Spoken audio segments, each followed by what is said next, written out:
नहीं रखना चाहिए। जैसे एक जगह हम कथा करने गए, भागवत करने गए, तो उनके यहाँ जैसे ही गए तो वो बार बार आवाज़ लगाएं, बेटा पिल्ला ये लाना, बेटा पिल्ला यहाँ जाना, बेटा पिल्ला पपीता लाना, बेटा पिल्ला दूध लाना, बार बार ये बात बोले। तो मैंने सोचा कि पिल्ला कौन है, मतलब कोई कुत्ते का नाम होगा, कुत्ते का पिल्ला होता है। शाम के समय वो आए, बैठे, पूरा परिवार बैठा, तो मैंने पूछा कि ये बताओ ये पिल्ला कौन है? तो उन्होंने कहा महाराज ये पिल्ला हमारा छोटा बेटा है। ये छोटा सा था तो प्यार में हमने इसका नाम पिल्ला रख लिया। अब तब से इसका नाम पिल्ला पिल्ला हो गया, बड़ा हो गया, शादी भी हो गई। अब इसका नाम पिल्ला लेते हैं तो इसकी बहू बड़ी शर्म आती है, उसको बड़ी शर्म लगती है कि हमारे पति देव का पिल्ला नाम लेकर के बोलते हैं। अब सही बात है, बेचारी को शर्म तो लगेगी, किसी पत्नी के पति को पिल्ला बोलो तो कैसा बेकार लगेगा ना।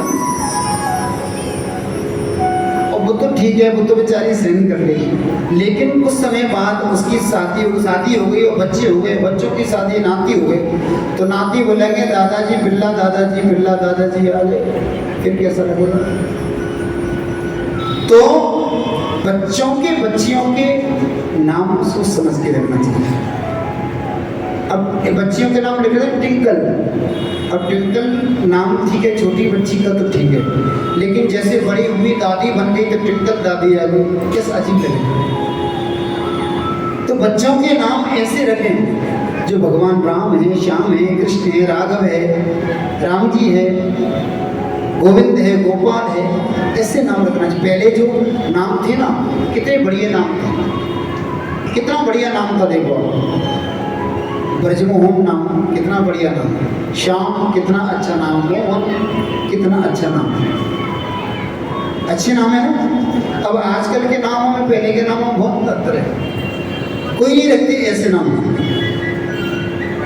पहले के लोग बच्चों के नाम सोच समझ के रखते थे, इसीलिए बच्चों के नाम ऐसे रखना चाहिए जिसको एक बार नाम लेकर के भगवान का नाम तो जिह्वा पर आ जाए, कोई कहे तो हाँ भैया नाम बेटा का नाम है।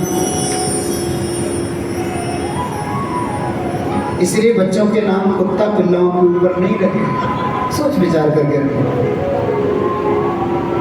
तो उसने कहा मैं अपने बेटे का नाम रामदेव श्यामदेव नहीं रखूंगी, मेरा नाम धुंधली है तो मैं अपने बेटे का नाम धुंधकारी रखूंगी। धुंधकारी, मेरा नाम धुंधली है तो मैं अपने बेटे का नाम धुंधकारी रखूंगी, और धुंधकारी नाम रख लिया महाराज। गोकर्णो पंडितो ज्ञानी धुंधकारी महाकल। देखिए गोकर्ण जी महाराज जिनमें पिता का संस्कार आया, बड़े बड़े परम ज्ञानी हुए, गैया के बच्चे हैं लेकिन परम ज्ञानी हैं। और धुंधकारी जो माँ का ज्ञान है, माँ सबसे बड़ी गुरु होती है, प्रथम गुरु होती है, इसलिए माँ को अपने बच्चों को ऐसे संस्कार देना चाहिए जो जीवन भर तक लोग याद रखें कि हाँ माँ ने अच्छे संस्कार दिए, अच्छे संस्कार दिए।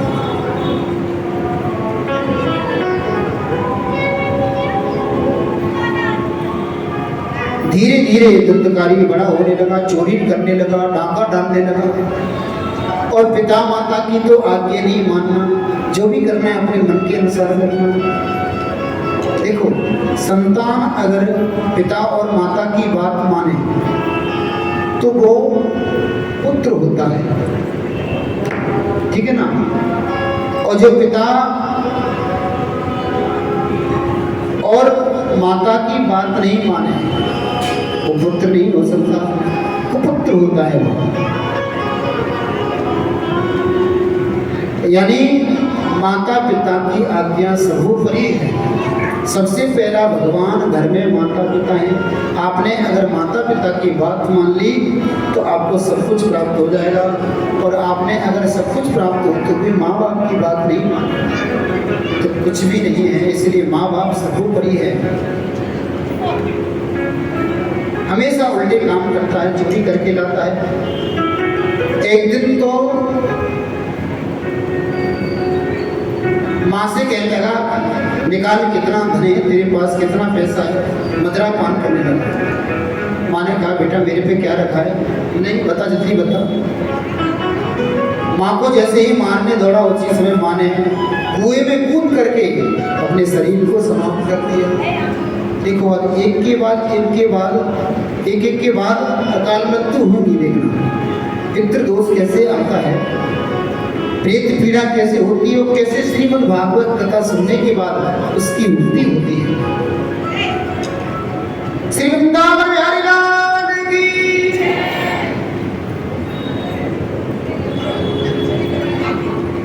जैसे ही माँ की मृत्यु हुई, महाराज अब तो और चोरी करने लगा, डांके डालने लगा।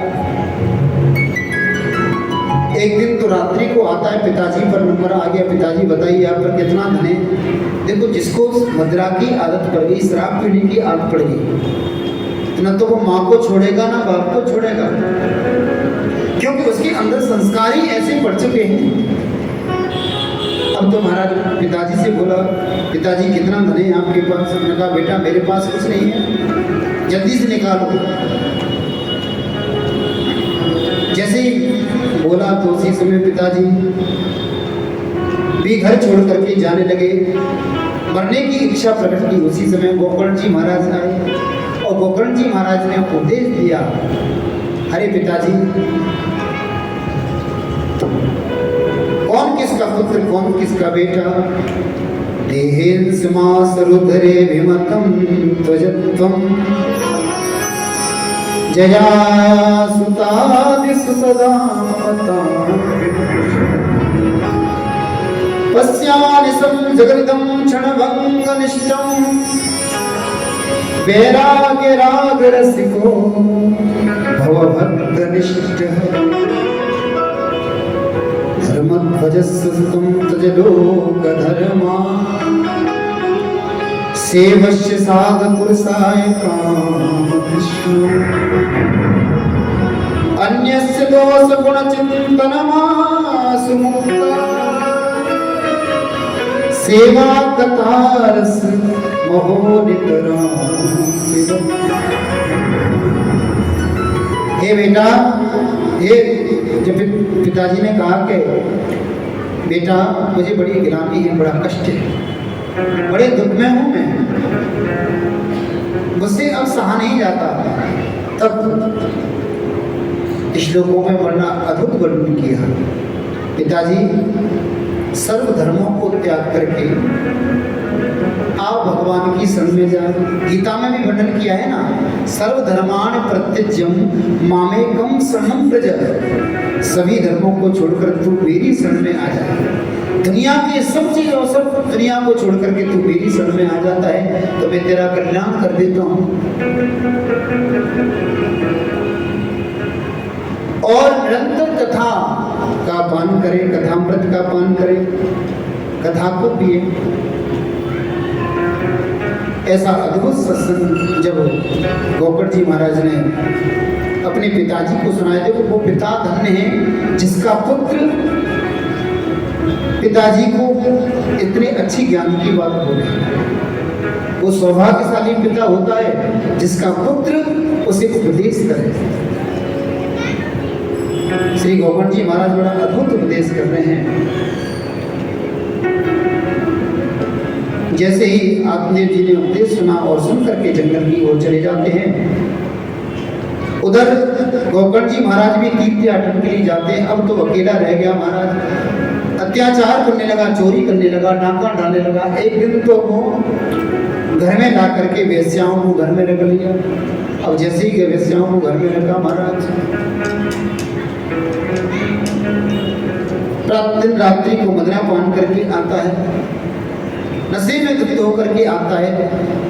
एक दिन वेश्याओं ने सोचा चोरी करके आता है, घर में आता है, कहीं राजा को मालूम चल गया तो हमको भी मरवा देगा, इसलिए इसको समाप्त कर दो।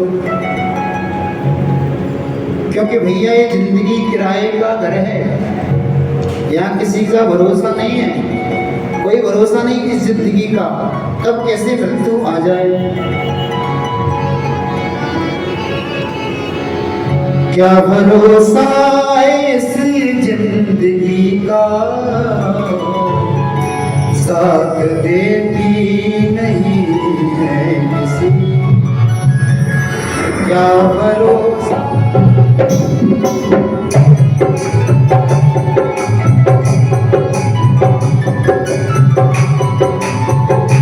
क्या भरोसा इस जिंदगी का, साथ देती नहीं है।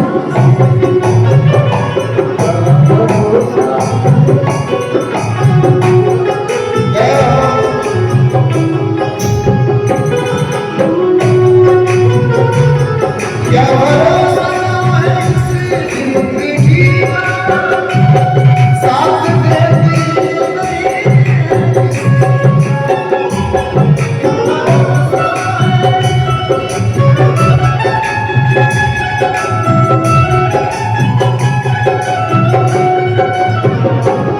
क्या भरोसा इस जिंदगी का, साथ देती नहीं।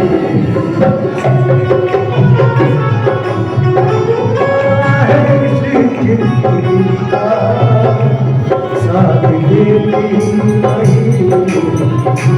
जय हो।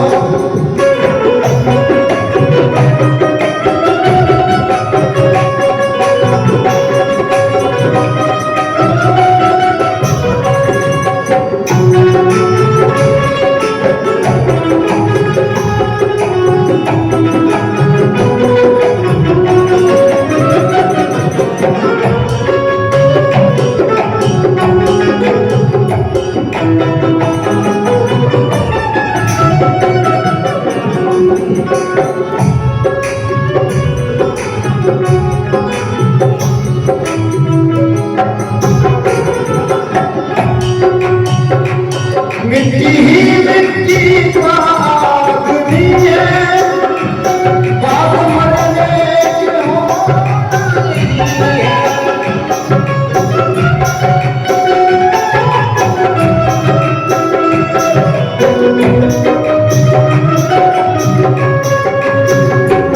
उस जमीन में ही गुर्बत बनेगी, उस जमीन में ही गुर्बत बनेगी।